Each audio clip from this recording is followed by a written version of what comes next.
Okay, welcome to my channel again. I'm going to show you a real quick, easy way to make wire bow ties and things, embellishments for stained glass. You want to get some wire. This is 18 gauge wire.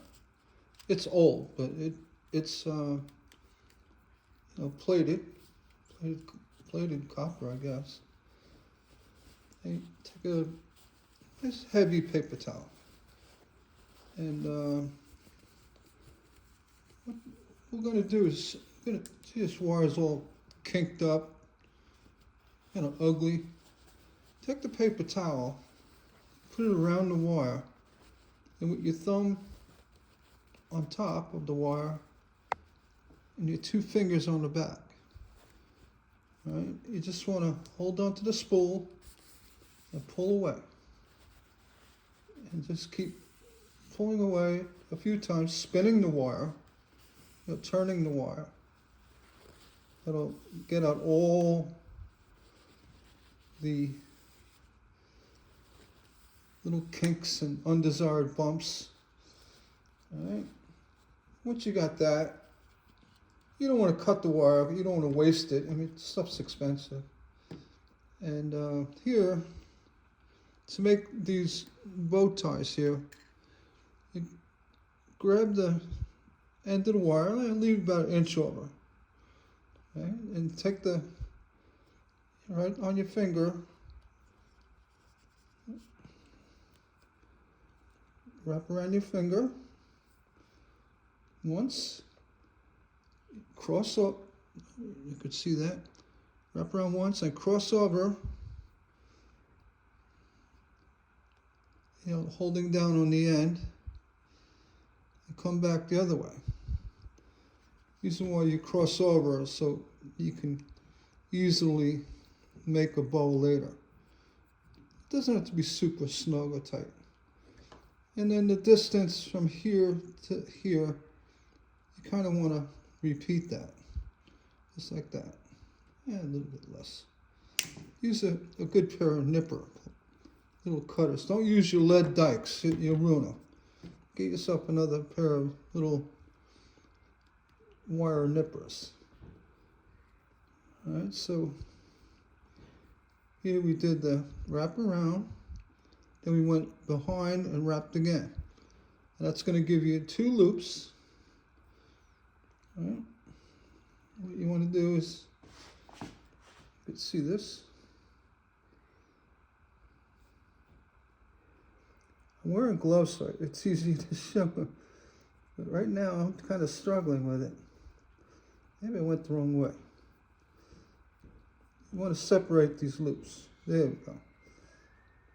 And focus on the loops themselves, not so much what's hanging off them. Just straighten them out.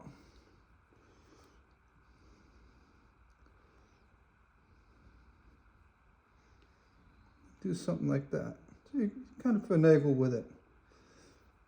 All right.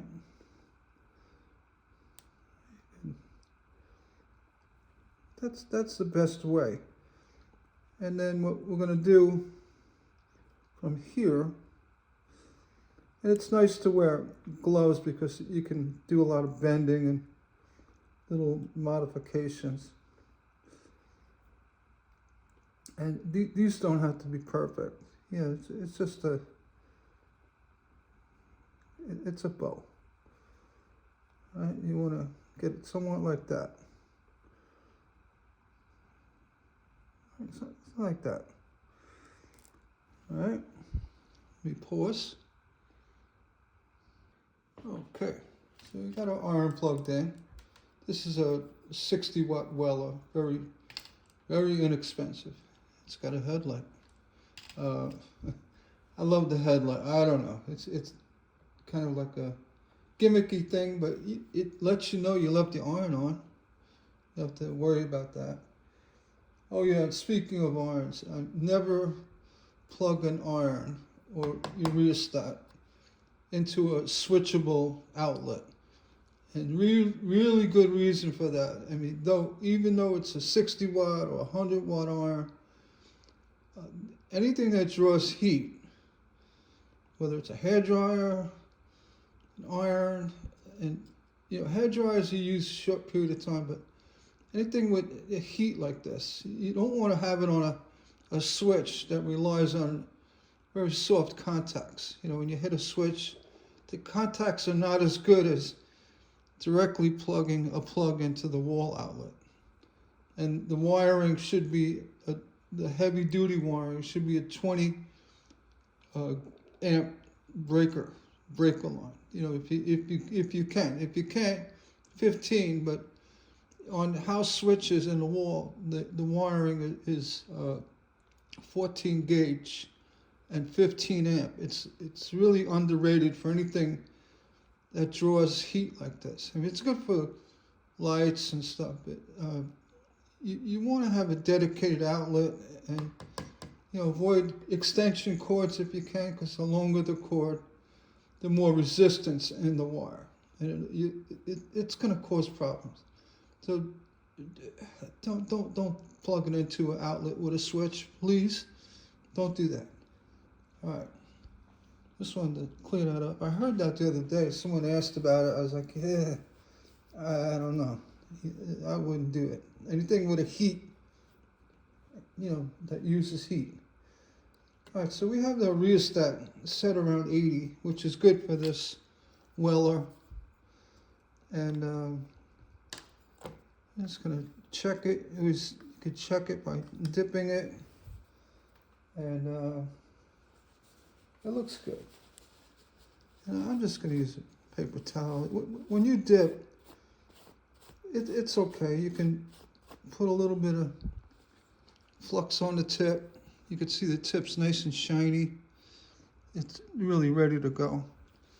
And here, there's an old sardine can, by the way. Here you want to, flux up the connection area here. All right, just give it a good dabbing. And I have some solder laying around. I don't have to go and grab new stuff. I'm just gonna grab a little bit of solder, right, and hold it right down on the connection area. You want to heat it up. You don't just put it down. All right, this is gonna be hot to pick up. So you can see it's still liquid.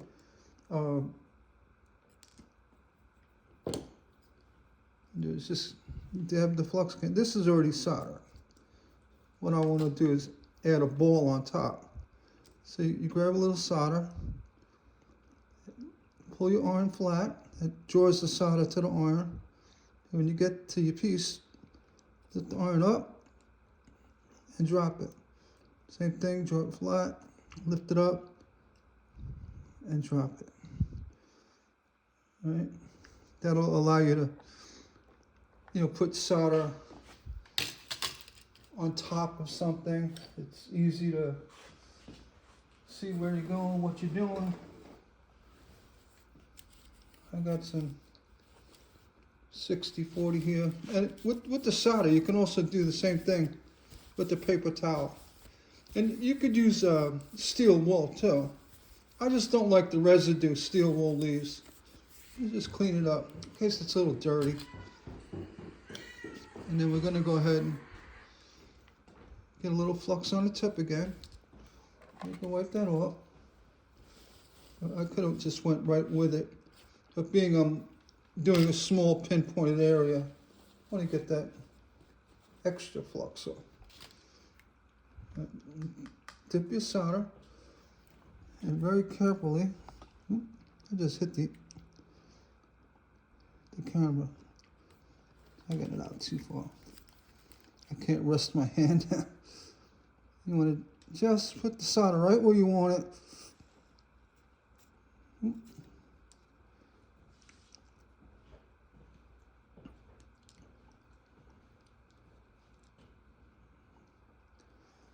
It's kind of like a decorative solder thing. And you could also help along the way, grabbing a tool, push down like this. There you go.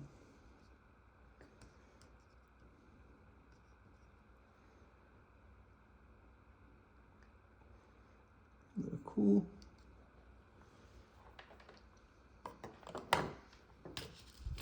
And then let that cool. I'm gonna pause a second. Okay. Oop, I keep hitting the camera. Yeah, once this is cooled down a little bit, you can kind of hand it, do things. And then, yeah, you can pull the bow apart. You can manipulate, say, areas of it. You don't have to use your fingers. You can actually use this tool again. Just kind of grab it. Give it a little twist, maybe, like that. And here, see, I have a little extra. It's always good to have a little extra. A little twist. You can still see that. And then while we're here, we'll just pop that off. Yeah, watch your eyes. Don't cut it and look at it. That could get you pretty bad. And here you just want to shape your bow. Right. Flatten it out.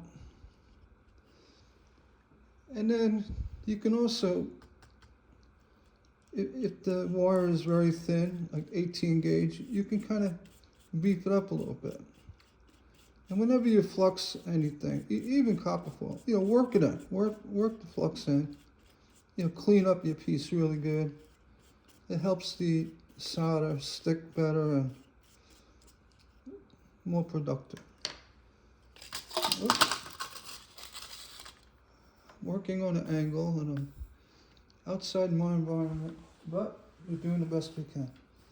I don't do much of this wire work, and there's probably, I'm sure there's a lot of people much better than me at this. I just want to kind of walk you through it. And here, I want to do, that's why I'm wearing the gloves too.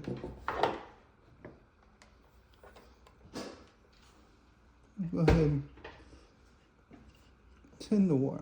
Just tin it a little better than how it came. You can hold it down with something, and then you'll make fine adjustments.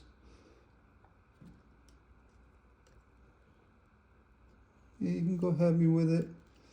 And remember, whenever you put an iron down, you're going to be drawing heat away from whatever you're soldering. So if you want to lessen the area that's in the middle, you just draw the iron away, right? And here you don't want to kind of move it much because the solder is molten. Just want to get it just like that. And then once it's set where you want it, let it cool. And this is now a perfect bow for an embellishment, or the same thing if you're using your wire to make your little rings for your, let's see, we use a Sharpie. Yeah, you always make a couple of them, like that. And again, be careful. You don't want to cut too much at a time, unless you've got a really good cutter, but most of the time they won't cut because it's too much. Right? Just do one or two at a time. Same thing with this loop. Straighten it out and make it flat, and then solder the seam. Now you don't have to grab solder from your soldering spool. You can just grab what's around. And I lowered this to 7, by the way. These welders, they run really, really hot. And really hot. Yes, that's how you do a ring. But don't burn yourself like I just did. And then you can pick it up and inspect. And when you're doing a ring, you want to attach it to a sun catcher or what have you. Good thing to do. I have a pair of offset needle nose pliers. These work really well. I think I got them at Lowe's. I don't know, but they weren't expensive. And the idea of being offset, it really does give you a lot of control of what you're holding on to. For example, like that. And what you want to do, it's cooled down enough. Heat up your seam. Right? Let's get rid of that. It's going to make a mess. Heat up your blob of solder and just like that. Get the seam right in the solder. And you want to get that started. What that's going to do, it'll make it a lot easier later on when you're attaching the loop to a sun catcher. And again, you want to heat up the sun catcher, and that'll draw that solder away from that ring. Holding it like this, and just like that, pull it away. So, offset needle nose, patience, wear a glove, and when you cut wire, these little pieces that come off when you snip them, make sure you're not looking at it. Make sure it's shooting away in the trash or away from you. And turn this iron down. And again, the irons, don't plug them into a regular outlet. And if you have a shop where you have the upgraded outlets at 20 amp, the 20 amp uses a 12 gauge wire. Your electricians know all about that. But you don't want to use standard 15 amp lines. I mean, you can, especially with the smaller irons, but you're running a class with 6 irons, you're looking for trouble. Because anything with a heat source, it's not so much the wattage, it's the amperage it draws. And the amperage, when you have a poor connection, like in a switch, it's just a tab that goes like that. The poor connection the amperage coming through the line, it's going to find the weakest spot, and it's in that switch. And you're going to do one of two things. You're going to either burn out your switch, or weaken it definitely, or you're going to start a fire. So please don't with a switch. Use an outlet, a rheostat, and be safe with that. Maybe don't want to burn your shop down, your house down. All right. I hope that helped. This is cool enough. And what I did is I just took a sheet of 70-pound, the paper that I use for the patterns. It's cardstock. It's a light cardstock, but it's 70 pounds just for demonstration here. Cause this, these little demonstrations make a mess. And then here, with your bow, you can also do slight, just by grabbing it with your needle nose, you can make fine-tune adjustments to it. If you say, I want a little more of it coming down, it will give somewhat. Right, so, and that's that. And this as well, when you solder it to something, as an oval, you want to clean it. You solder it, you just kind of heat it up a little bit on the side and re-solder where you intended to solder on it. And once it's all patinaed and everything's set to go and where it needs to be and all that, if you're concerned about a little mess you made, all that just goes right away. So don't ever worry about that. And I'm no professional at it, trust me. And people that can put drops of solder on it, I don't know how they do it. The decorative soldering people, my hat's off to you. I never was really good at that. I know you used to 6337 solder. It's got a quicker freezing point than a 6040 or 5050, which is even less. You know, it freezes up quick. It's for decorative soldering. And these little welders, let me tell you, it's a little powerhouse. And you're looking for iron under $25. I think I paid $22 on Amazon for this welder. $22. Then I have the, where is it? The 60. Oh, that's the 60. Then I'm losing myself here. There we go. I had it. Oh, wait. No, that's not it. What did I do with it? Oh, there you go.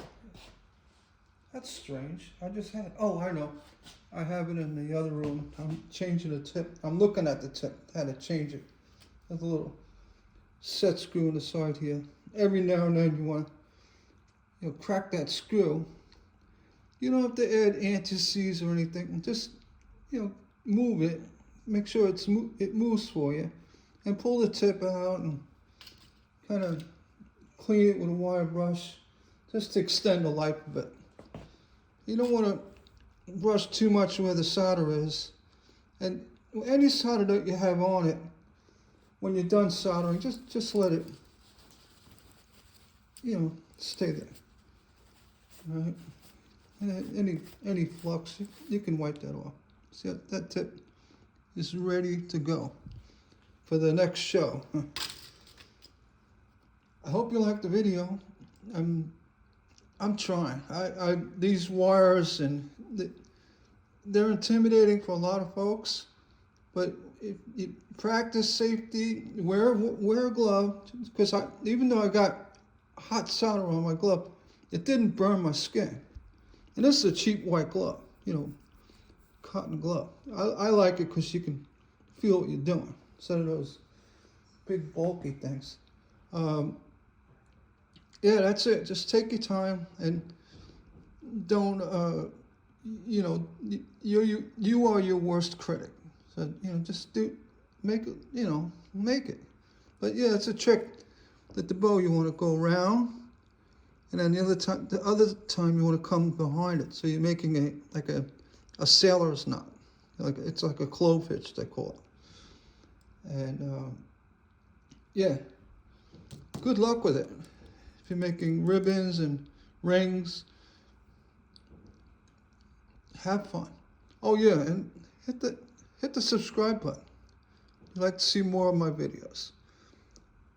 And the thumbs up. Give me a thumbs up. Thanks so much.